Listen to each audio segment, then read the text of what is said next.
Hello, everybody. Welcome to the Buckeye Weekly Podcast. I am Tony Gerdeman here, as always, with Tom Orr. Tom, how's it going? Tony, Jim Tressel used to say September is for pretenders, November is for contenders. Tony, this is our bold prediction show. You got off to a great start this year. Buckeye But hates you so much. once the calendar turned in November, Tony, this is when we separate the wheat from the chaff, the steel from the dross, the Buckeyes from the Wolverines. Tony, it's winning season. Tony, let's go through last week's results from Buckeye Scoops, our Buckeye Weekly's bold prediction show. I know you're kind of in a hurry. We have to get through a lot of stuff today. So I just want to get right to that because Mm-hmm. I know this is an important part of what we do every week. Tony, I'll go first. Please. Ohio State has a pass of 40 or more yards in the first half, excluding the first quarter from 8 minutes to 6:45, confined entirely to that span. Tony, yes, that it did in fact happen last week. So that's one for me. Kenneth Walker III has only been held under 5.3 yards per carry 3 times this season. Excluding his longest run of the day, Ohio State holds him under 4.5 yards per carry on Saturday. I didn't even need to exclude the longest run. Yes, that happened as well. Either one Ohio State player goes 150 yards receiving or higher, or two are at 125 or higher. Yes, that happened. I did have one. Believe it or not, I got one wrong. I said Michigan State would break 300 passing yards on Saturday. They didn't even come close to that. I'd like to apologize to everyone. CJ Stroud, 350 yards, 3 touchdowns, 0 interceptions. Yes, that happened. I could have gone 400 yards and 6 touchdowns and 0 interceptions, and that also would have happened. Steel Chambers breaks his career high in tackles by at least 3, so he had 10 or more. Did not happen. I apologize. That was my 2-pointer. And then finally, a misplacement kick of 45 yards or less, excluding 34 yards, or a punt for a touchback of 45 yards or more for the first time this season. Tony, that happened. I got 3 points for that. Tony, do you know how many points that is? Because it's a bunch. You're running out of fingers. 7. It's 7. Good job, buddy. You got that one. Hey, how'd you do? I haven't tallied. It's really anything before this week doesn't matter. That's how I view it. I got one. Boy. Hey, now, good for granted, you. I Good I for have you, not gone. champ. Thanks, Chief.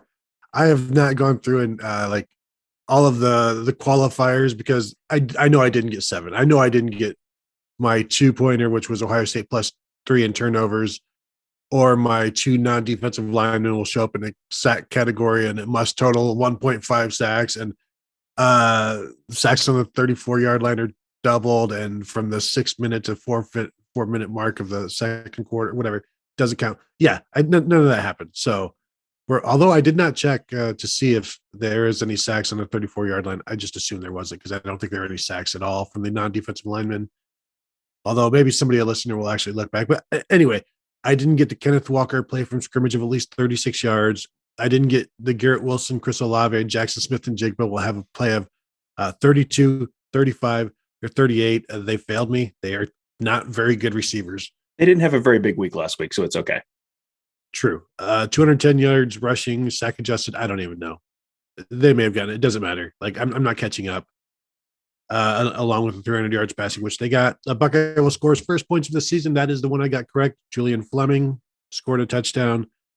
Buckeye offense, 1 yard per play more than MSU's most allowed, minus the first 4 minutes of the second quarter. I'm going to assume I got that one based on the without checking anything. And I already finally closed out of the box score yesterday after only like 6 days of having it up. But again, even if I got it, I'm still like losing 7-3 or something like that. So that's where it is. Good job, Tom. Is this the first time we've ever had to do a running clock on this because the score was so lopsided? I think so. Although, I've had some, I think the first week I had like a 4-0 against you. So Has anyone ever gotten sometimes 7? Has anyone ever gotten 7? I got 3 last week. Remember the 3-pointer. So that's something nobody else has ever done. Until this week when I got the 3-pointer. But then it was before this week, I was the only person to ever do that. Well, I think it's safe to say you're the Jim Harbaugh of this competition. So great job. Thank you so much, Tom. Great job beating up on those MAC teams. It's very impressive. You are the MAC team. Well, yes, but now I'm not. All right. I'm Let's get started. basically that's what makes me the Ohio State Buckeyes of this thing. I didn't look great in September, but I'm really rounding into form now. And I'm just over here quacking. Go Utes. So I'll tell you what, in the spirit of giving, it is the season of giving. In the spirit of giving, I will allow you to take the first pick. Okay. This season, Ohio State has thrown for 200 more yards in the second quarter than the first quarter over the course of the season. So that's roughly about 17 more yards per game in the second quarter than the first. I am saying Ohio State 50 more yards passing in the second quarter than the first quarter, not knowing if they're going to get the ball to start the game, which would hurt me. So I'm going like 3 times over their average because I do expect somewhat of a slow start, and then you pick it up and go from there. So that's where I am. 50 yards more passing in the second quarter than the first quarter, Tom. I feel like this is a pretty cut and dry, that's a good one. Take it. Yeah, that's a good one. Take it, except passing yards from the 34-yard line don't count. But they only don't count in the second quarter. I'll let you have them in the first quarter. No, that's fine. No, that's fine. Your bold prediction as presented is totally fine. It's good. It's bold. It's not wildly bold, so it's not a multi-pointer, but it is, it shows, and it's also very logical. I think it's entirely possible that happens. Especially if Michigan takes the opening kickoff, I think it's fairly likely that happens because I think that is a very likely way for this game to play out. Teams are kind of feeling each other out for the first quarter, and then it takes off in the second quarter. But yes, I will allow that one. Good. All right. Travion Henderson will outrush Michigan's leading rusher by 50 yards.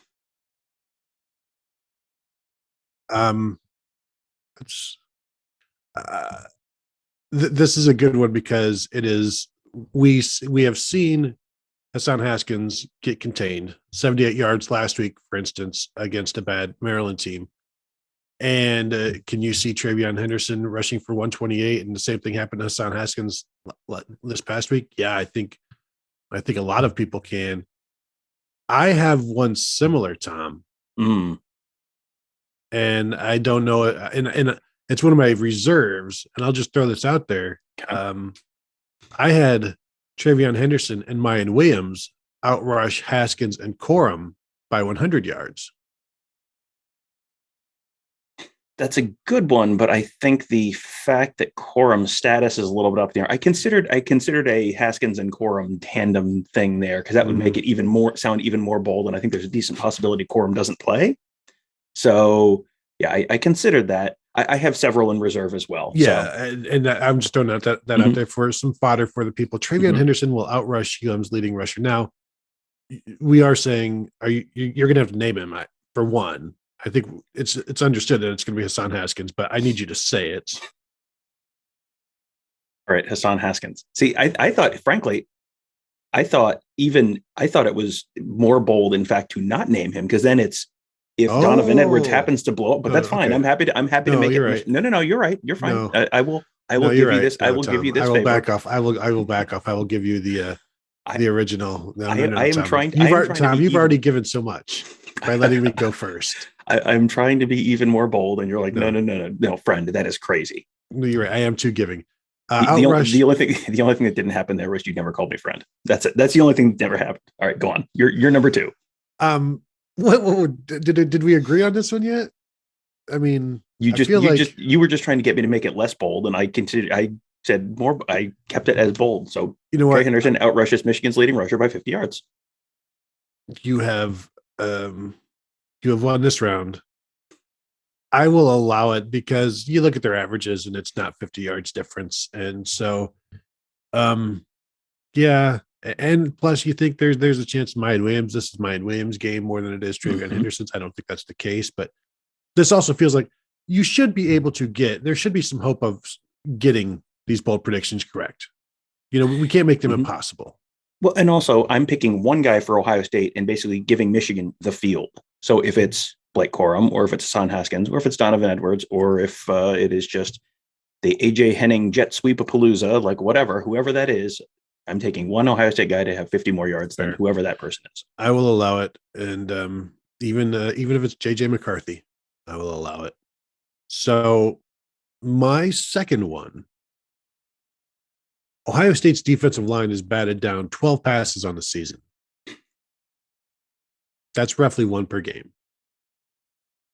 I'm saying that at least 2 passes get batted down at the line of scrimmage. Thomas, you're shaking your head. Well, this is a starting point. Mm-hmm. Get batted down at the line of scrimmage. Now, that could be batted down by an Ohio State defensive lineman. It could be batted down by a blitzing linebacker. It could be batted down by the left guard. It can be batted down by the back of the left guard's helmet. Last week, Ohio State, I believe, batted down 4 passes, and Michigan's offensive line batted down 2. So I'm going to need at least 6 out of you for this to be bold. That would be 6 is something that happened literally last week. Literally last week, if we are counting these things. No, and I think this is why I went with some extras, some bonus picks. No, I would go 4 is the most I would go. And I know, and if you don't want to do that, then that's, 4 is something they did literally last week, and we've been talking all week about the fact that Cade McNamara seems exceptionally vulnerable to this. Mm-hmm. So I'm gonna say 4 is not enough for me. Okay. I will beat you in the middle at 5 if you'd like to do 5. But how about 4 in the first 3 quarters?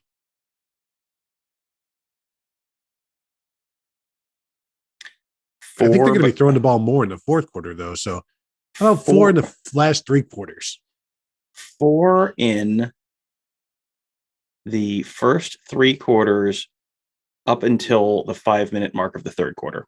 The first 40 minutes of the football game. 4 in the first 2/3 of the football game. Or I will allow you 4 in the last 2/3 of the football game. I think we've focused so much on this that it's not even going to happen. So I'm just going to throw it out. I'm just going to scrap it. And I know we just wasted a bunch of time.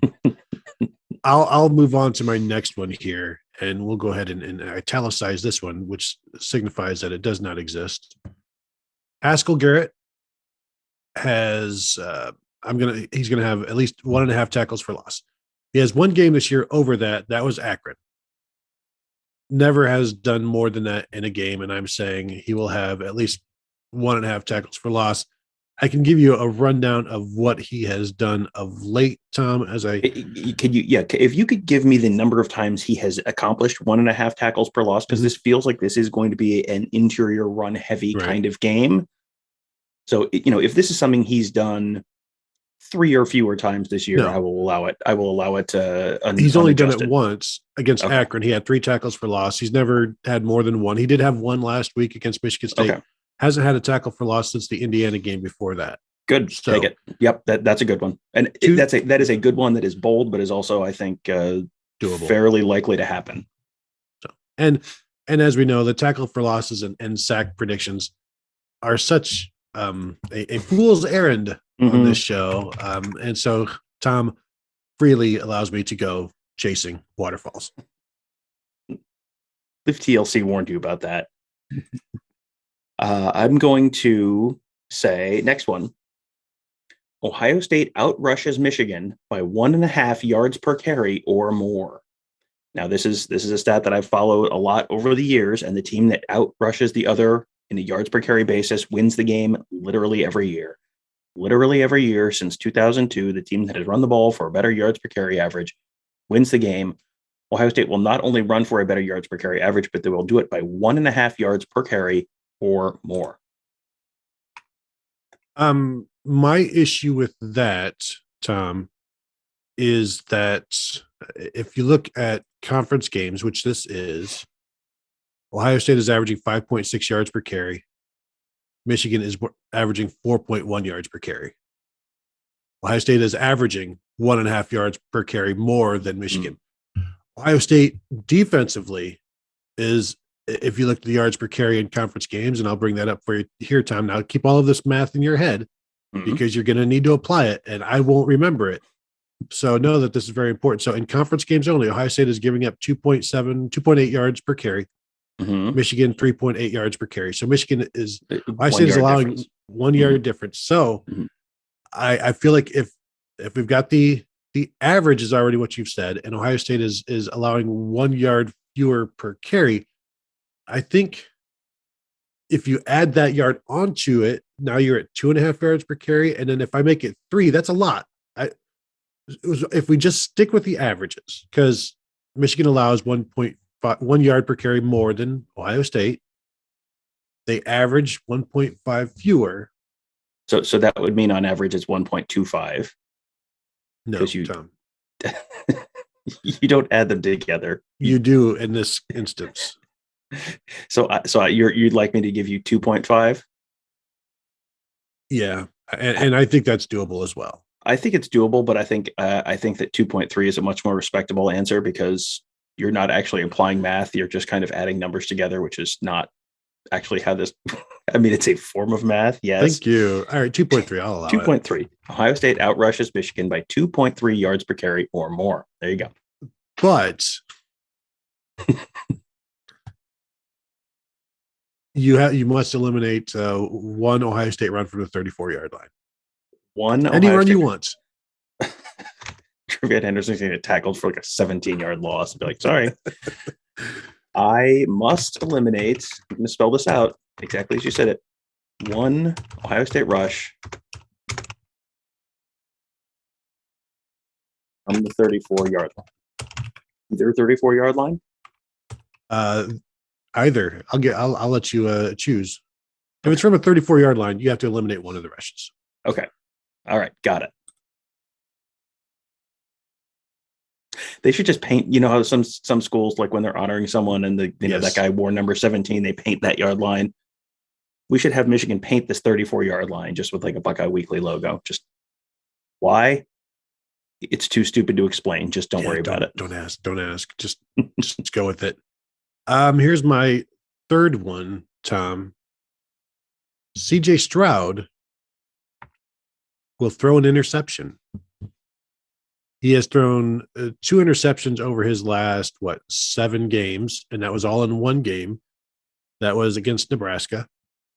So he's thrown 5 on the year and 3 in Big Ten play. The first one he was in Minnesota, and has thrown, like I said, 2 interceptions over his last 7 games since returning from his shoulder injury.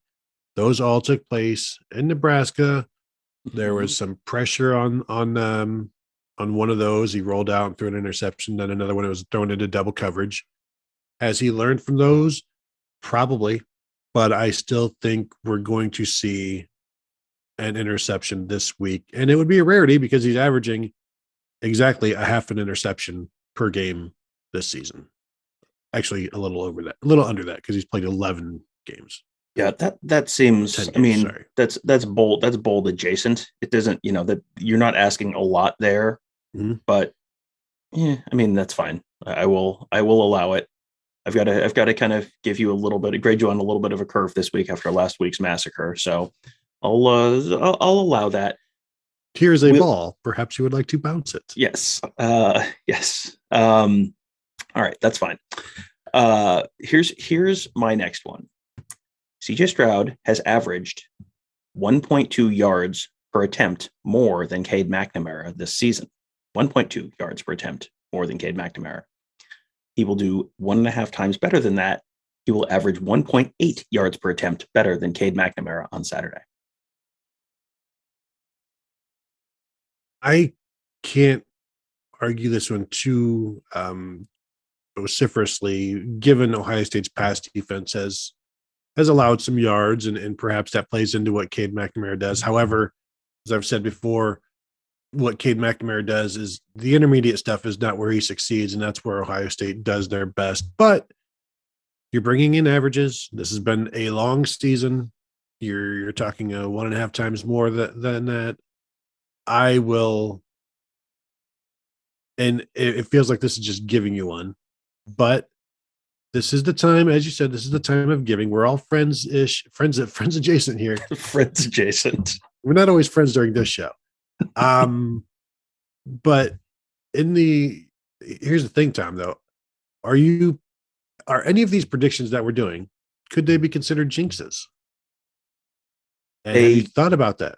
Well, as someone who picked Ohio State to miss a kick for the first time last season and then got blamed extremely hard on Twitter.com when I pointed out that I had picked that after it happened, I have considered that, but I have chosen to say if someone fails, it is not my fault, which is sort Yes. of my philosophy in life in general. So It's certainly the show's philosophy, the bold predictions show. All right, 1.5 times more yards per attempt than Cade McNamara. Okay. Excluding throws to Chris Olave. No. Luke Schoonmaker. No, I'll just leave it be. We don't have a lot of time for math in the coming days, so I will leave it at that one. Okay, I that's good. Speaking of Chris Olave, I feel like this should be a 2-pointer or a 3-pointer. But I'll just go ahead and do it. Chris Olave has 4 catches in his Michigan career. 3 of those have gone for touchdowns. I'm saying he scores twice this week. Now, he has, I couldn't even tell you. I will tell you how many games he has had of 2 touchdowns in this season, including we know he had 2 touchdowns as a true freshman against Michigan and has received a little bit of a Michigan killer reputation. This season, he has scored 2 touchdowns. He scored 5 touchdowns in the last 2 weeks. All right. Is that good? 3 against Purdue, 2 against Michigan State, and then also 2 against Maryland. Those are his multi-touchdown games this year. He does lead the team with 11 touchdowns, but he's had more games of 1 touchdown and as many games of 0 touchdowns as he has multiple touchdowns. So me saying 2 touchdowns is something he's done 3 times in 10 games this year. And I'm saying it's going to be him. And I will eliminate anything from the 34-yard line and the Michigan 34-yard line. Or no, the Ohio State. I don't even know which is worse. I don't even. But 2 touchdowns. Tell me, Tom. What do we have to do to make this happen? I will tell you think what, it's enough. I think that's enough. That is sufficient for a 1-pointer. If you'd like to make it a 2-pointer, you have to say one of the touchdowns must happen in this quarter. If you'd like to make it a 3-pointer, you must say the first touchdown will happen in this quarter and the second touchdown will happen in this quarter. Yeah. So I will allow you to make it a 1, a 2, or a 3-pointer, depending on how you'd like to grade it. Well, here's the problem. I like my 2-pointers and my 3-pointers, and so I'm gonna have to keep this with just 2 touchdowns because I feel like it's not quite a 2-pointer as is, but it's you're asking a lot for one receiver to score 2 touchdowns against arguably the best defense in the nation. Let's face it. I mean, that is an argument we could have. Yes, I don't think it would be a particularly long argument, but I said, let's face it, Tom. Let's face it. I've spoken.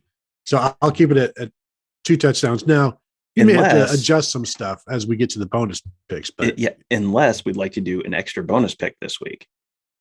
Oh, Tom. Well, if you're talking 4-pointer, I would need to pick both. I'm not necessarily saying a 4-pointer. I'm saying multiple 2 or 3-pointers. Well, and then now here's the problem that I run into because I'm already, I guess I can. I've got 2 others, like two reserves. I've already told you about one, I have 3 more for 2. So I would even let you take one of my 3. Tom, no handouts on this show. So yeah, no, I'm gonna we can go an extra bonus, but I'm gonna keep this 2 touchdowns. That's where I am on that one. All right. Ohio State's leading wide receiver, as is, what is commonly known as a wide receiver, not a running back, not a tight end, not a fullback / tight end, wide receiver. Ohio State's leading wide receiver has 75 yards receiving or more than Michigan's leading wide receiver. So Travion Henderson does not count for this. Donovan Edwards does not count for this. Eric All does not count for this. Jeremy Ruckert does not count for this. The people who would commonly be identified as wide receivers, Ohio State's leading wide receiver has 75 plus yards receiving more than Michigan's leading wide receiver. Well, and the problem with that is you're talking about Michigan only has one wide receiver who is averaging less than 75 yards. Like he's averaging Cornelius Johnson 49 yards per game, which would be roughly 50 yards short of Ohio State's leading receiver. Everybody else is well below. Everybody else is below the 75-yard mark. So, I honestly I don't want to say 100 because that's a lot. This is one of those things where I think Ohio State's leading receiver is going to be at about 150. And will Michigan's leading receiver be at 75? I don't think so, especially with how much they throw to the tight ends and the running backs. I'd feel better at 85. I'd feel better at 100, but I'll go 85. 80. 83. You're going to get this one right. I feel like I'm going to get this one right. Yes, because you're right. That's sort of the trap door here, is that Michigan has not had a wide receiver who's averaging more, like Cornelius Johnson was 72 yards, 73 yards a game, something like that. 49. Oh, so I'm sorry, 49 yards a game.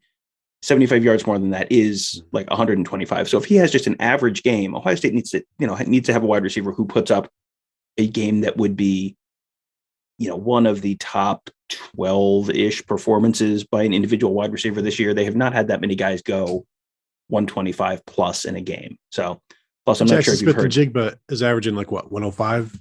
Yeah. So he would need to, even Ohio State's best receiver, most productive receiver, would need to exceed his production by 20%. That seems pretty bold to me, if you ask me, but 80 it is. All right. I will go 82 and that's it. 82. All right. That is settled. 82. All right. 82 plus more than. And just to be clear, greater than or equal to 82. So 82 would win it. If it's 182 yards for Ohio State's leading receiver and 100 for Michigan's, that would cash. Okay. All right. That works. So now I have to get into my reserves here. And I feel like we are going to see some Craig Young this week. Now, it could be Palai'e Teote. I think we're going to see some 3 linebackers. And we saw last week it was Craig Young. And so I'm going to assume there's going to be more of that because he can cover the tight ends. I'm going to assume he can cover the tight ends better than Palai'e Teote. Mm-hmm. And covering the tight ends is going to be an important part of this game. Saying that, if Craig Young is there and he's on the line of scrimmage ish, or in that he won't be on the line of scrimmage, but he will be attacking. So I am going to say, and I don't like having 2 predictions based on tackles for loss here because it's a little repetitive. Craig Young has a tackle for loss in this game. Tom, what say you? That's a good one because Craig Young is not someone who's played a ton this year, but he does feel like a guy who's going to play a lot this week. I do feel like he's going to be out in coverage on those tight ends a lot because that seems like that's one of the big concerns for Ohio State, which would obviously mostly take him out of that TFL game. So I'm going to allow this one. This is a good one. It's it seems plausible. It seems like he's a guy who is set to play more than he has in the past, but isn't like an absolute given to happen. So yeah, I'm gonna allow that. Yeah. It's not Steel Chambers, basically. No. All right. So I have 2 more here. And there's one that I think is more interesting, and there's one that I think you're going to actually allow me to take. So I think this is the one that's more interesting to me, because I think this is reflective of Jim Harbaugh's mindset is going to be very much one way or very much the other. And I don't know which one it is, but I don't think he's going to do what he's done so far this season. JJ McCarthy has thrown 38 passes in 8 games. That is an average of 4.75 yards per game. He either goes 3 under or 3 over that number. So Jim Harbaugh is going to do something very different with JJ McCarthy in this game. Either he's not going to play him, he's just going to stick him on the bench and not trust him in a big moment, or he's going to go, Cade McNamara cannot beat this team. We need to get the kid with the big arm in, and we're going to make him a much bigger part of the game plan. And I still can't figure out. I've gone back and forth on which one it is, but JJ McCarthy either has a much bigger or much smaller role in the Michigan passing game than he typically does. Or Well, here's what I'm thinking about this one, and I I feel like he's gonna be used like he has been. Like he's gonna throw the ball, he's gonna run the ball. Mhm. It's funny. I'm thinking like he's gonna have about his usual day, but we did see him get completely shelved against Penn State in that close game. I don't think they can do the same in this one. But again, I'm not. I don't know how many times he's going to throw. I do think he's going to throw the ball. So you're saying if he throws the ball, what, like between If he throws the three ball zero, to zero, or if he throws the ball 0 or 1 times, or he throws the ball 8 or more times. all right. So that's that. Yeah, because I can see him throwing at least twice, and 8 sounds like a lot. 8 does sound like a lot. We're going for bold here, Tony. If you're I, new to no, the game, no, I agree, but it's like we've seen him go without anything. But I do believe he's going to throw the ball, so I will allow this 0 to 1 throws or 8 or more. Right? yes, correct. What Now, was your would you like yeah, me to tell you the backup one that I had? yeah, Aiden Hutchinson and David Ajabo combine for at or under 1.5 sacks. I wasn't yeah? sure. I wasn't sure if that would be judged sufficiently bold. No, and that's a tough one as well. And I've got one that is going to involve those in my bonus picks, but I can totally see that. We saw it last Mhm. week, so and Ohio State's offensive tackles are much better. So I almost feel like Ohio State is going in planning for that to be the under, like Mhm. to hold them to maybe a combined sack, or one of them gets off and gets them. So yeah, I like this one better. It is a little bit more interesting as well. For and you said JJ McCarthy, not Cade McNamara, right? Correct. Yes. Dan Villari will have either Dan Villari and Alan Bowman combine for If Dan yes. Villari is playing in this game, that's not good for Ohio State. That tells you the score is well out of hand for the Buckeyes. All right, so that's you've got 5 there. I've got 5 there. I my my 2 pointer, and I mentioned this on our live stream Tuesday, the CFP live stream. Travion Henderson will have a wheel route of at least 20 yards in this game. A legitimate wheel route, not some dump off in the flats, an actual wheel route. Something he has not had this season. No wheel route attempts, I believe, in terms of throws to him. And I'm Mm-hmm. giving you a yardage marker that he Mm-hmm. has to hit. So that's why I'm going. I actually had this as a 3-pointer, but I'll knock it down to a 2-pointer because I feel like my 2-pointer might be a little bit more bold than this. Yeah, I this doesn't feel like a 3-pointer to me because it feels like this is something they're going to probably do at some point. This one feels like it's one of those they haven't done it, but it like feels like absolutely this is happening. And whether it happens this week against Michigan or next week against Wisconsin, like it Mhm. feels just inevitable that's going to happen.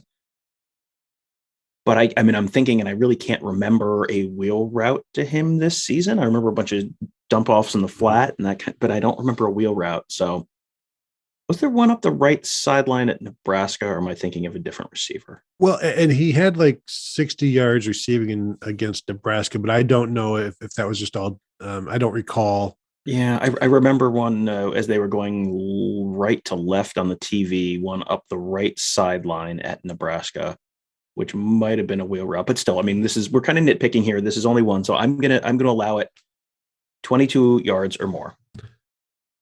You want 2 points? No, Got to no, give me no, two no. Yeah, twos. yeah, I understand. And if he's short of that, then you know what? Congratulations to Mm-hmm. you Mm-hmm. for Thank being a you. stickler. Yes, Thank that you. you deserve that for. Thank you. All right, so your first bonus. My first bonus: Ohio State intercepts a pass off of a tipped ball from Cade McNamara. 2 points. Yeah, this If is if you would like me to limit it further, I will accept it for 3 points and limit it to the front seven, including the bullet. that they will So intercept it. No, that they will intercept it. no, I think they're more likely to intercept that anyway. Here's the thing. This I don't know that while we've seen Cade McNamara throw the ball and get it batted down, and we've seen Ohio State bat it up. They don't generally come down with it. So Correct. I feel like I should allow this for the Buckeye fans listening. Like, Mm-hmm. yes, let Tom get his 2-pointer, and everybody can revel in my misery that as that happens. I will allow this with the caveat that any interception thrown from the 34-yard line does not count. Just to be clear, the ball snapped from the 34-yard line, Yes, or yes, okay, snapped. plays from the 34. Okay, that's fair enough. Now, when I we mean, talk about batting I it did, up, is this also off of the helmets of the offensive lineman, or is this yes, defensive? yes, Okay. any All right. deflected pass. So if it hits the back of Andrew Vistardis's head and goes straight up in the air, and Haskell Garrett catches it, But it has to happen within the realm of the line of scrimmage we're talking about as well. Like, can't be 7 yards downfield. I just said tip ball. I said tip ball. So I thought you said mean, batted pass. So are you limiting it to line of scrimmage? No, I'm saying within. I would say we can go within 5 yards either way, because I don't want something 17 yards downfield being tipped counting. Okay, 5 yards of the line of scrimmage, because we're talking about batted passes from the defensive line here. That right. was my assumption. I think that's how it's likely going to happen.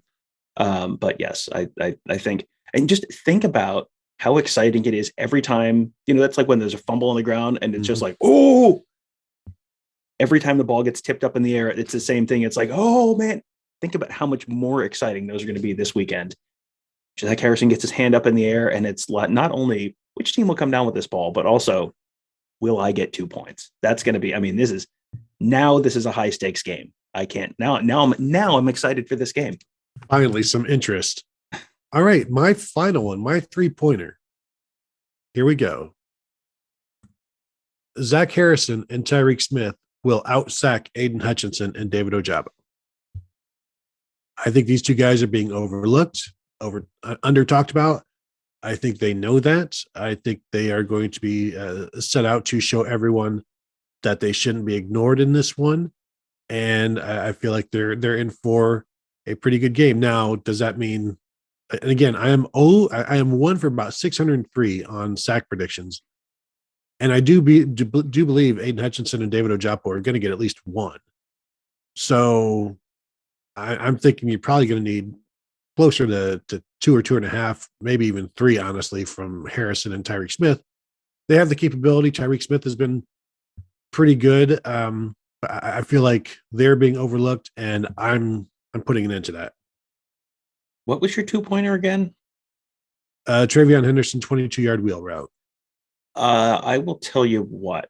I think this one, you can either, for 3 points, say that they outsack them by 1.0 sacks between them for 3 points, or you can just say outsacks them for 2 points, and you can turn the Travion Henderson wheel route to 25 yards and 3 points. All right, let's do that.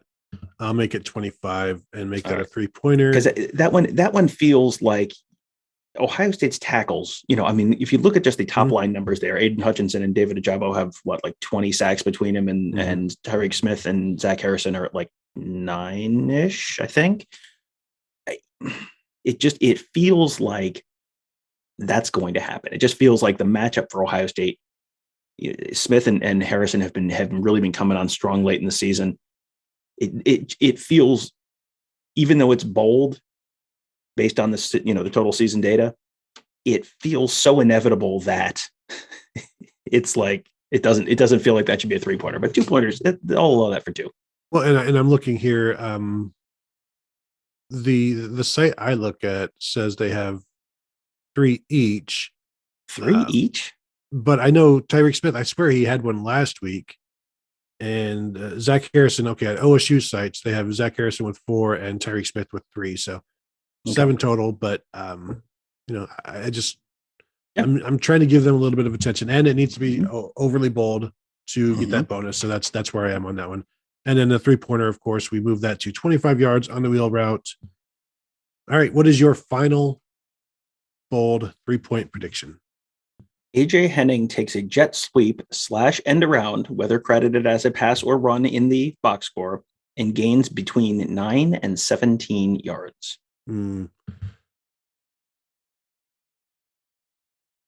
I was thinking 40. Well, I don't think he's going to go for 40. So That's why I was thinking it.